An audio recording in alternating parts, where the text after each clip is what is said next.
Ассаляму алейкум ва рахматуллах. Дорогие братья и сестры, уважаемые жители и выходцы Лакского и Кулинского района, еще раз поздравляю вас с этим праздником, великим праздником мусульман Идуль-Адха. И также хочу выразить благодарность нашему брату Сулейману Абу Саидовичу Керимову, который не забывает ежегодно отправляет помощь и поддержка для всех жителей и народов Дагестана.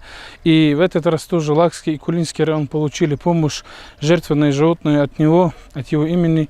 Мы выражаем благодарность ему и нашему брату Тага Хаджи, который выделил и постарался, чтобы до нас дошло, и наш брат Амирхан, который отправил сюда, порезали, обделали и дали возможность, чтобы мы во всех селах его реализовали. Благотворительный фонд Инсан Лаки будет распределять в каждом селе, в каждую нуждающуюся семью, будут развозить эту мясо, эту помощь и поддержку от нашего брата. Всем еще раз выражаю благодарность. Пусть Всевышний многократно увеличит и примет сделанное благо и все это помощь и поддержка. Баракаллах всем еще раз. Ассаляму алейкум ва рахматуллах.